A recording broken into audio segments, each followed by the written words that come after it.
This is a question on functions, and by skimming through at the beginning, we can see a few things. First of all, we're dealing with a quadratic. In fact, the very first part is a nice 3-mark completing the square question. So as long as we can accurately complete the square with that quadratic, we've got 3 marks straight away. Next, it asks us about a function defined by that quadratic, and we have to identify the smallest possible value of k for which this is a one-to-one function. So I'm already thinking in terms of, well, quadratics, positive quadratics come down and then go up again, which means there are potentially going to be 2 different input values that give the same output value, just like -3 and 3 both square to give 9. And therefore, we'd be looking for the most we could put into this, the maximum possible domain, in order to make it a perfect one-to-one function. And then they ask for the range, and finally the inverse function. So the questions to consider: how do you make a quadratic function one-to-one when it's naturally going to be many-to-one? What additional work may support this question? What do the words domain and range relate to? And how do you know which part of the quadratic will give the correct inverse function? For a lot of this, we're going to find it helpful to have a rough sketch graph, so that's worth bearing in mind. But it's also worth remembering that your calculator has various functions that will help you to verify your work when you are doing something like a completing the square problem and making use of that. Think carefully about what you can be told about the quadratics from the calculator and from your own working that will help you with this sort of problem. Let's start with the standard process. If you've got 2x squared minus 12x plus 13 and you want to complete the square, the first thing I would normally do is pull out a factor of 2 from at least the first 2 terms. You can leave the last term as is, if you like, because really what we're trying to do is turn this into a completing the square problem that doesn't have a number in front of x squared. In other words, we're going to complete the square with the x squared minus 6x, and then we'll just multiply that entire thing by 2 and add on 13 at the end. Now I know how to complete the square. I need to use half of the x coefficient in a bracket along with an x. So we'll have x minus 3 in a bracket squared, and then we have to subtract that number, the minus 3, squared. So we'll take away the square of minus 3, which is of course 9. So I'm taking away 9. It's really important that you remember these brackets. This entire thing in here is the same as x squared minus 6x. And so all of that is effectively in a bracket that gets multiplied by 2. And when I expand it back out, I'll have 2 lots of x minus 3 squared, and I will have 2 lots of 9 being taken away. So my final finished product should look something like this. 2 lots of x minus 3 squared, take away 18, and add 13, which gives an overall result of minus 5. And I can just quote the results now directly to be thorough. A equals 2, B equals minus 3, and C equals minus 5. But there's a really good way to verify this for yourself. You can go to the calculator and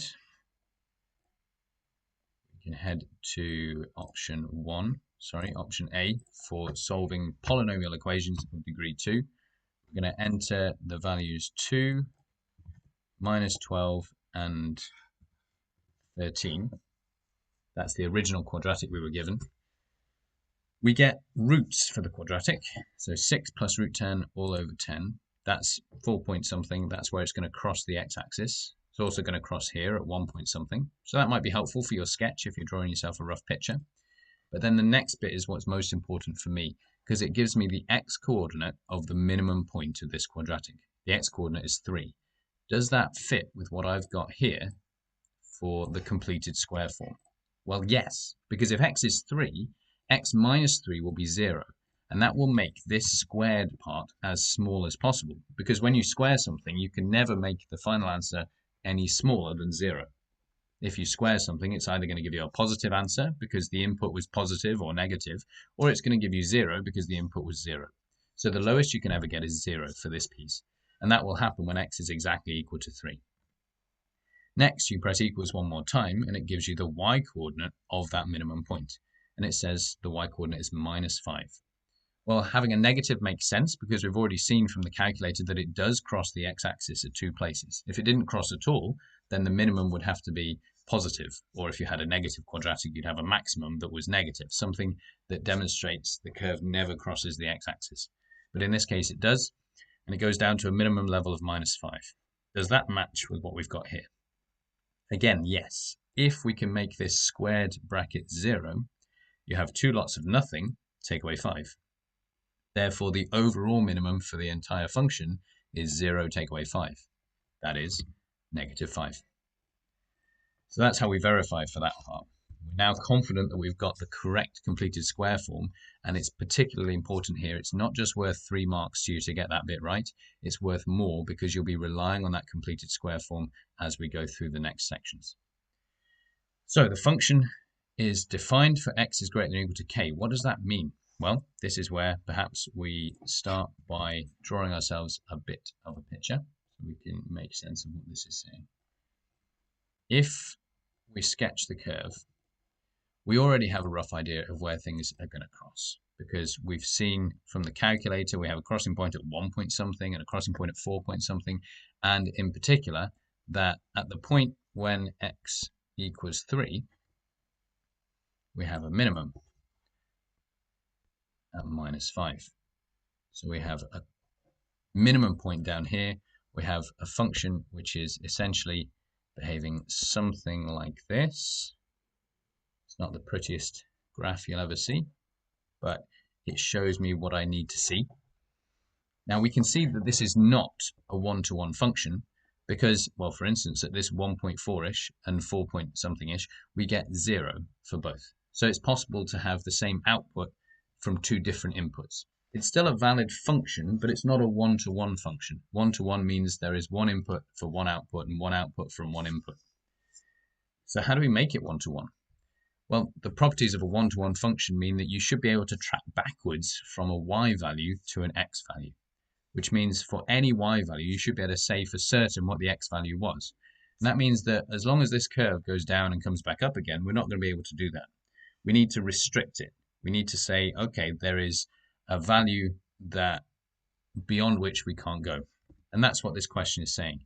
It says x is greater than or equal to k, where k is a constant. It is given that f is a one-to-one function. State the smallest possible value of k. Smallest in this context, this means lowest. So potentially it could be a very large negative. That would be smaller than, say, 0 or 7 or -2. In this case, we're trying to make sure that k is as far left as it can be. So if, for instance, we set k to be here, that would probably work for a one-to-one function because the quadratic is always going to be increasing beyond that point. We could even set k to be here, and that would still work because the only bit of the quadratic that will be included would be this piece here.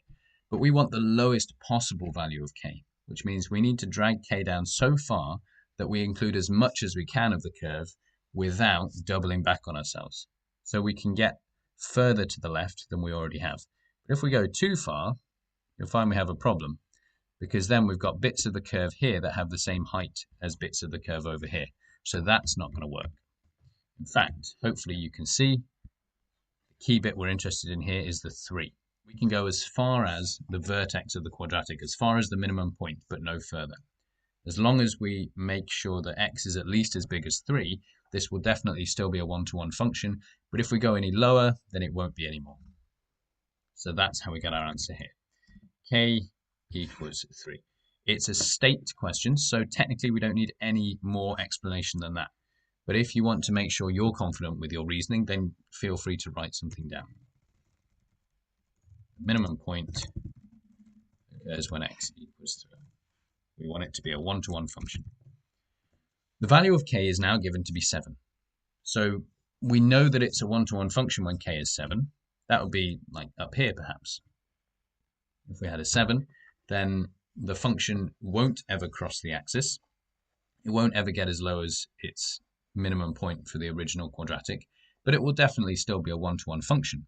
It's just going to be a one-to-one function for a quadratic that never goes below the axis and never turns, never has a turning point. Find the range of f. This is the values that we can get out of the function. At this point, I think it might be helpful to redraw your curve so that you know what the new function is looking like. So if we have a set of x's here, we know that we never go beyond 7.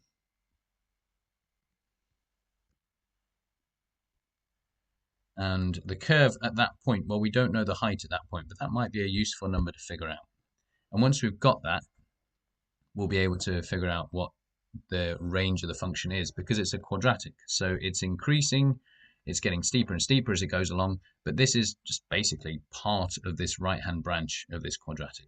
So it comes down to this point, but then we don't get any of the rest. We don't get it going down through 4 point something, going to a minimum at 3 minus 5 and going back up again, or crossing back wherever, any of that. We don't get that. All we get is this branch here. So this is the bit that we're interested in. And we want to find out what the y coordinate is, because that is directly relevant to the range question they're asking us. So let's have a think. To get the y coordinate, we just sub in x equals 7. And we can do that to either the original form, 2x squared minus 12x add 13, or to the new form. The new form is probably quicker to do in your head. So 7 minus 3 is 4. Squared is 16, times 2, 32, take 5, 27. So we get y equals 27. But if you want to be on the safe side, you might do it in both. You might go back to original calculator mode and just do 2 times 7 squared, take away 12 times 7 plus 13, and see if you still get the same. That's another way of verifying that your completed square form matches the original. In fact, one final way I'll show you, because this will work more generally for lots of other functions, is to go to menu option number 9 and enter in 2x squared minus 12x plus 13 for your first function. Enter 2 times x minus 3 squared minus 5 for your second function. And then we'll just see if they match. And for the random values they plug in for us, they do appear to always give the same results. You can put in whatever number you like, and you should find that they always match. And that's a good indication that the two algebraic expressions are always equal for any value of x. It doesn't prove it, it only shows that it works for those random values we tried, but it's fairly convincing for you when you're in the exam trying to make sure you've done something correctly. Now to find the range, we just need to interpret that y value. That y value is the lowest this ever gets, and range means the output values. All the possible output values we can get from this function under the restrictions given by the given domain. So we know that the function f of x has to be greater than or equal to 27. It can be equal to 27 because the domain is x greater than or equal to 7. When x is equal to 7, y is equal to 27. It can then be anything bigger than that, but it can't be anything smaller. And again, if you check your table function, in your table mode, we can see that if we start from 7, we get 27. Anything bigger than 7, like 7.5 or 8 or 10 or 100, they're just getting bigger and bigger and bigger. So we can tell that unless we happen to go below 7, in which case we're getting smaller numbers, this matches what we're expecting. The range is basically anything you like, as big as you like, as long as it doesn't go below 27. And the final part of the question. Find an expression for f inverse of x. For this, we need to start with the original function. And you might be tempted to just write 2x squared minus 12x plus 13. But in fact, because we've explicitly been told to complete the square, it makes sense to use what we've found. They haven't just given you part I to give you an extra question that you have to answer. They've done it because it helps you to do the second part, and it helps you to do the fourth part here. So writing it like this will help us to rearrange. You can do the next two things in either order. You need to swap x and y, and you need to rearrange to make the other thing the subject. So it doesn't really matter how you do it, but at some point you're going to switch x and y around. That is effectively reflecting the curve in the line y equals x. And that's how we find an inverse function, something that instead of taking the inputs x to outputs y, it swaps around and makes the outputs into inputs and inputs into outputs. I'm going to start by rearranging. Y plus 5 equals 2 lots of x minus 3 squared. And then we'll have y plus 5 over 2 equals equals x minus 3 squared. Then we get to the slightly weird bit. We need to square root both sides. So we square root y plus 5 over 2 to get x minus 3. But the question is, do we need the positive or the negative square root, or possibly both? If this were the entire quadratic, this would be the point where we realize it's not a one-to-one function, so we can't just reverse it. But in this case, it is a one-to-one function, specifically because we have restricted the domain, and therefore we've got a restricted range.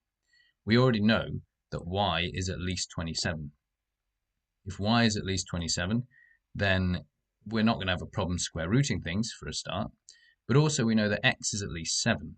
And if x is at least 7, then when we do 7 minus 3, or 8 minus 3, or anything at least 7 minus 3, we'll get a positive answer. So we're never going to have a negative square root. Because of the restriction, we know this is the positive square root. And that means we can finish off by saying 3 plus the square root of y plus 5 over 2. And that's equal to x. Or more usually, we put x equals.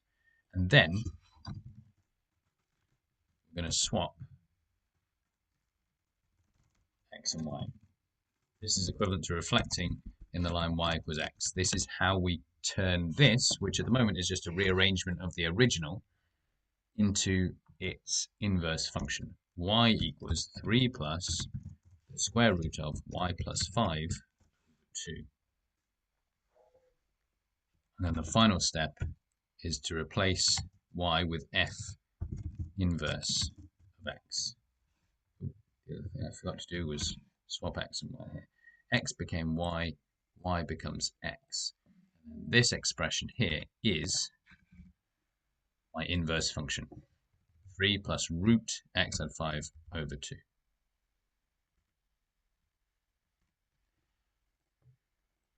If you want to check that that works, then you can try substituting some numbers into it and see what happens. So for instance, in table mode, we can have 3 plus square root of x at 5 over 2.